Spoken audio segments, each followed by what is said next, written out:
17 अगस्त को सूर्य सिंह राशि में चले जाएंगे और यहाँ पर वो रहेंगे 17 सितंबर तक। अब सिंह राशि में सूर्य का जाना तो वैसे बहुत अच्छी बात होती है, क्योंकि सिंह राशि सूर्य की इकलौती राशि होती है, उनकी अपनी पसंद की राशि होती है, उनका मूल त्रिकोण की राशि भी होती है।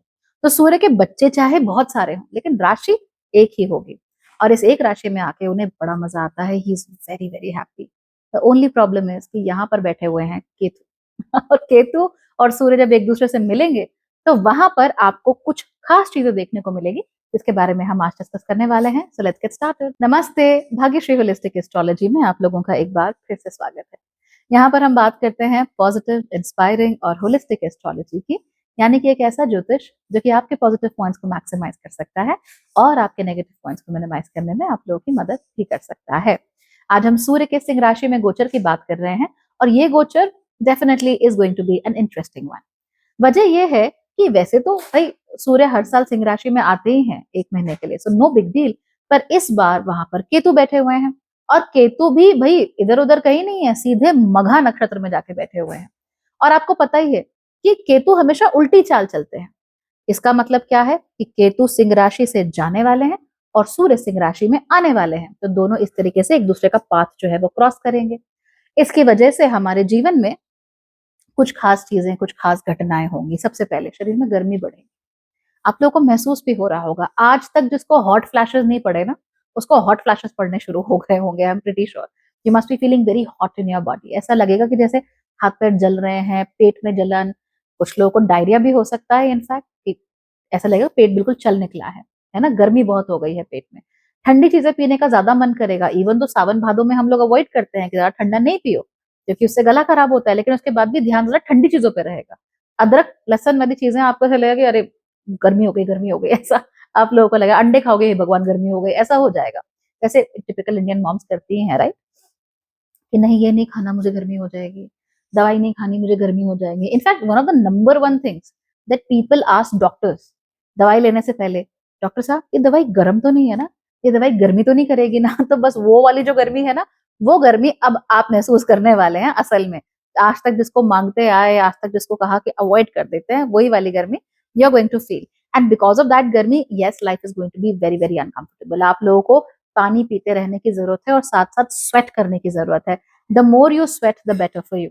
अगर स्वेटिंग नहीं होगी तो आप लोगों को समस्या हो जाएगी। इसीलिए ज्यादा से ज्यादा स्वेट कैसे कर सकते हैं, can you move, can you do whatever, जो भी आप लोग कर सकते हैं, थोड़ा स्वेटिंग पर ध्यान दीजिए।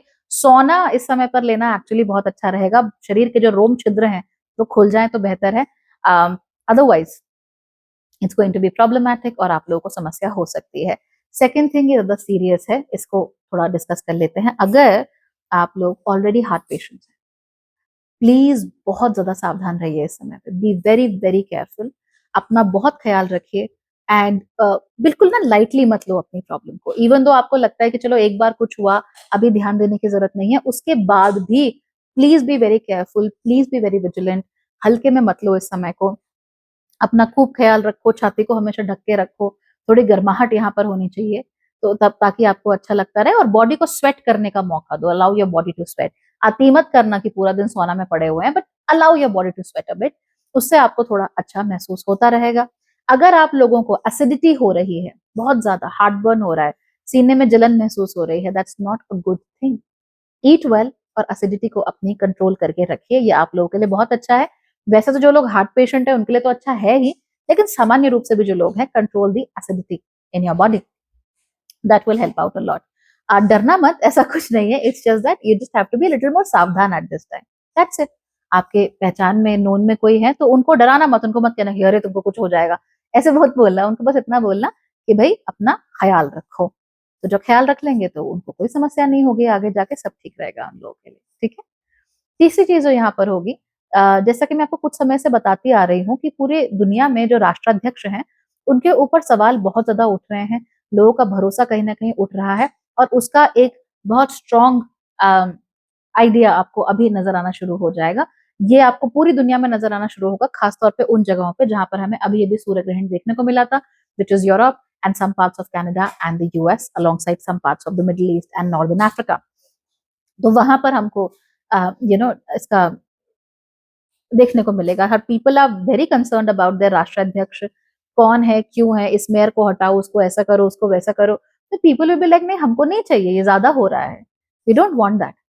फिर तीसरी चीज क्या होगी, एक एक बड़ी अजीब सी टेंडेंसी हम लोगों में डेवलप होगी, और वो ये, हम लोग को बात करने का मन ही नहीं करेगा, you would not want to talk, you would not want to discuss, हमारा कहीं आने जाने का मन नहीं करेगा, किसी के साथ एंगेज करने का मन नहीं करेगा, सोचेंगे कि बस पड़े रहें या अपना बस मोबाइल स्क्रॉल करते रहें या टीवी पे कुछ देखते रहें बस।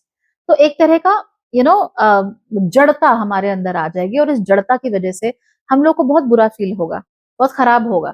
तो आने वाले समय में अगर ये जड़ता आपको महसूस होने लगे तो प्लीज उसे अपने से दूर कर दीजिए, यू डोंट वांट दैट, क्योंकि वो ज्यादा खतरनाक है शरीर के लिए भी और मन के लिए भी। जुपिटर तो देखिए अभी भी अपने एक्सॉल्टेशन की स्थिति में बने हुए हैं, अक्टूबर तो यहाँ से जाने नहीं वाले। इसका मतलब कि इमोशंस तो are going to be kilo के भाव से इमोशन आएंगे आप लोगों के, और पता नहीं कब कब के दबे दबे आएंगे। अब इमोशन भी आ रहे हैं ऊपर, यहाँ पहुंच गए, पर बोलना कुछ है नहीं, ऐसे में तो अंदर ही घुटते रहोगे, क्योंकि ऐसे में ना तो उनका रेजोल्यूशन होगा इमोशंस का, ना ही आप उनको एक्नॉलेज कर पाओगे, तो दोनों में से कुछ नहीं होगा। तो ये बड़ी ही खतरनाक स्थिति होती है जब व्यक्ति इस स्टेज पे होता है कि इमोशन है, पता है कुछ हो रहा है, पता है, लेकिन उसका ध्यान नहीं देना, उसके बारे में बात नहीं करना, डिस्कस नहीं करना, तो that's going to be very problematic. तो घर पे डिस्कस करो, शुभ चिंतकों से डिस्कस करो, वहां नहीं हो सकता तो किसी एबल ज्योतिषी से डिस्कस करो, कहीं तो जाओ, कहीं तो जाके अपनी मन की बात कहो, कहीं तो जाके अपना दिल खोलो, you really really need to do that, otherwise it's going to be problem.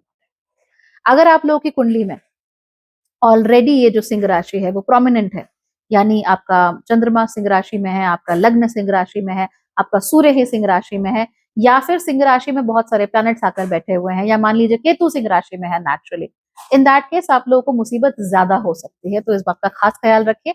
और ये मुसीबत पर्टिकुलरली जो मीन लग्न वाले लोग हैं उनको ज्यादा हो सकती है, बिकॉज मीन लग्न के लिए सिंह राशि उनका छठा घर बनती है, सो वहां पे थोड़ा प्रॉब्लम होगा, अथॉरिटीज के साथ थोड़ा सा आपको प्रॉब्लम हो सकता है। बेकार में तिकड़म लगाने की कोशिश मत करो, just do whatever is necessary, तो चीजें आपके लिए ज्यादा बेहतर हो सकती हैं। Otherwise I see this as a nice enough regular transit, ऐसा कुछ भयानक नहीं होने वाला है।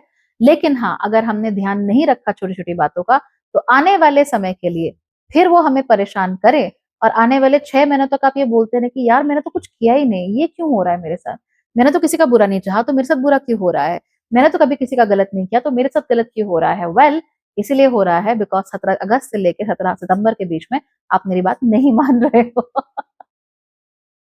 I hope that does not happen with you. So just follow my advice and you will be good. All right? Okay. Bye. Take care.